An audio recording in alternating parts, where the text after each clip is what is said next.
untuk ngepecah air dari tandon ke pipa gitu. Ini kalau yang DFT sama NFT pasti butuh nih sebetulnya, tapi ada juga yang nggak pakai ini, sistemnya dia langsung ngalir bisa.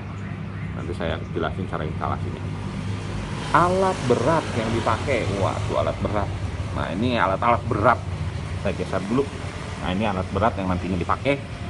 Ini ada mata bor. Nah, ini buat mata bor buat ngebor lah ya, nggak mungkin mata bor buat makan sama lauk pauk, jadi lauk pauk nggak mungkin. Ini mata bor butuh meteran, ini butuh tang ya. Beberapa orang yang melakukan instalasi juga butuh tang, tapi terkadang juga nggak butuh sih tang. Cutter, oke. Bor, nah ini bor. Kayaknya alat ini banyak nggak perlu dijelasin untuk ngerti. Ini solder yang kalau sistemnya wick pakai botol ya, ini butuh buat ngebolongin. Kalau netpot nggak usah disolderin lagi, biasanya udah bolong, dipakai ini. Ini pompa untuk nyalurin air dari tandon ke pipa. Kalau ukurannya seperti ini nih ukurannya, nah ini 20 watt. Ini biasa pakai cukup untuk 4 pipa vertikal ya, 4 pipa vertikal ini cukup. Ini kleman, ini selang, nah gitu. Terus yang ini, nah ini hole saw atau alat yang buat ngebolongin pipa, atau apa ya, alat bahan yang nanti dipakai untuk naruh netpot. Nah ini saya pakai biar netpotnya nggak terlalu goyang, saya pakai ukuran berapa nih, 1/3/4 in atau 44 mili. Saya pakai seperti ini. Nah kalau yang aduh takut tajam, takut kena tangan darah, minta tolong dah sama orang lain biar bisa ngeborin si pipa atau alat yang nanti dipakai untuk naruh netpot. Oke, itu alatnya. Bahan yang buat NFT dan DFT ya pasti saya geser lagi. Pasti yang dibutuhkan itu ya pipanya, pipa butuh. Nah seperti ini saya kebetulan ada bahannya sedikit karena belum bikin lagi. Nah ini pipa pakai yang AW ya, jangan yang D seperti ini, karena D seperti ini lembek tipis. Jadi kalau nampung air yang DFT ini, sistem DFT, nanti nampung air dia lenyot apa ya, jadi bengkok sendiri gitu, nggak bagus, kurang bagus. Tapi kalau sistemnya pakai NFT itu boleh, karena dia ngalir terus, jadi dia nggak terlalu nampung. Oke, nah ini plogsok, kalau di Bandung plogsok ini dari 2 in ke 1 in. Nah ini kalau sistem DFT butuh, karena dia ada ini kemarin seperti yang saya jelasin, keni otomatis ya, butuh keni. Nah, buat nyambungin pipa atau keni atau hal yang lainnya itu pasti butuh lem dan pipa paralon. Saya pakai merek Asahi ini, lem pipa paralon. Biar rata ketika ngebolongin nih, kadang takutnya bengkok-bengkok, lubangnya ada yang satu sini, satu agak miring, atau agak miring kanan, miring kiri. Aduh, kalau yang pipanya yang bagus, kadang ada satu tanda, satu garis merah seperti ini. Ini bukan pipa untuk hidroponik, karena hidroponik biasa atau ukuran yang dianjurkan itu 2 in sampai 3 in.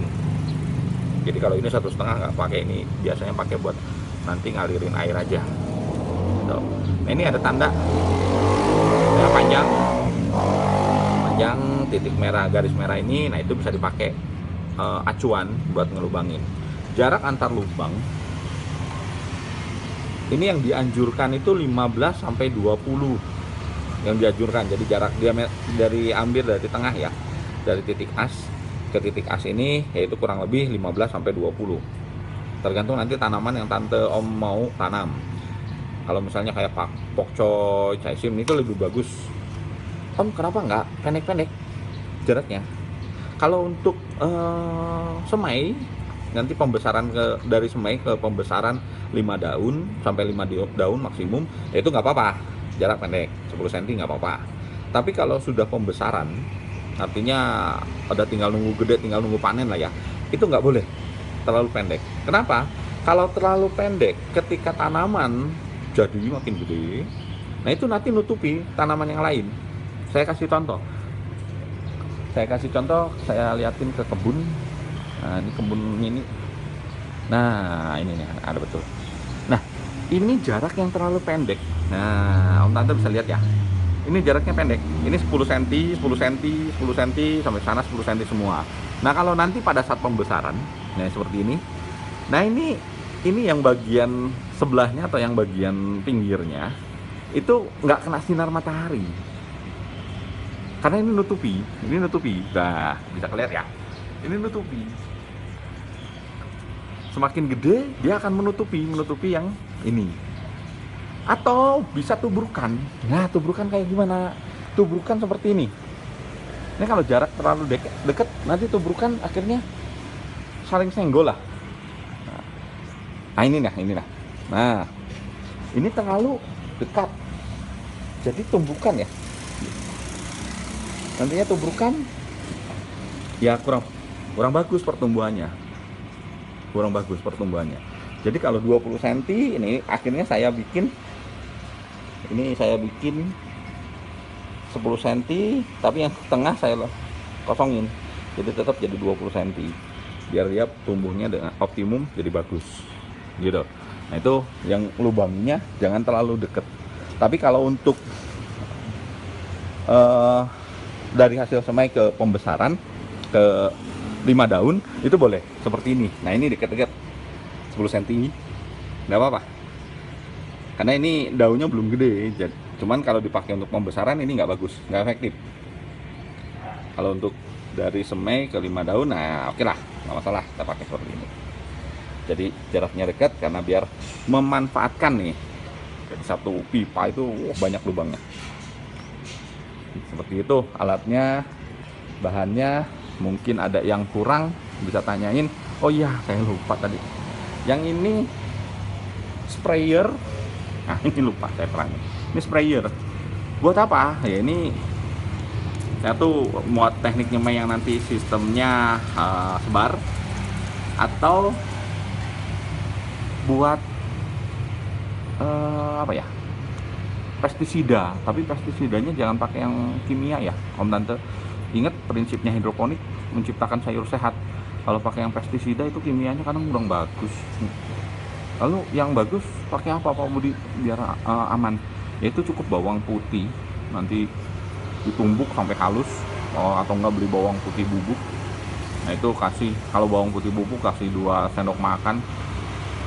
Terus kalau bawang putih yang biasa di pasar itu ya 5 atau 10 siung lah ya, nggak apa-apa, pakai tumbuk halus, kasih cuka 1 sendok makan, larutin air, isi sampai penuh.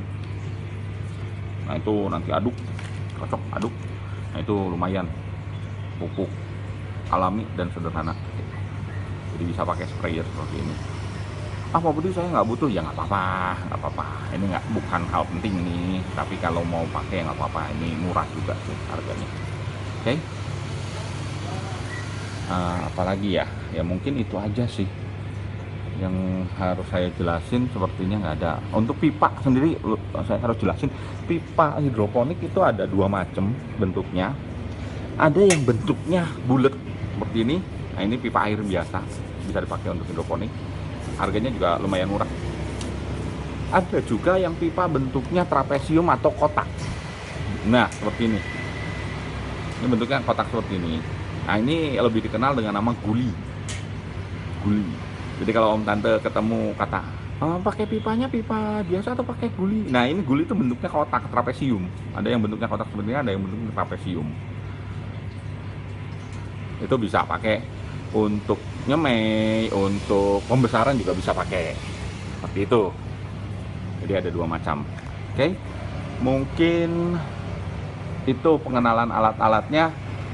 Lebih banyak atau lebih kurangnya saya nanti jelasin pada saat sambil praktek, jadi biar sambil jalan lah ya. Ya makasih Om Tante.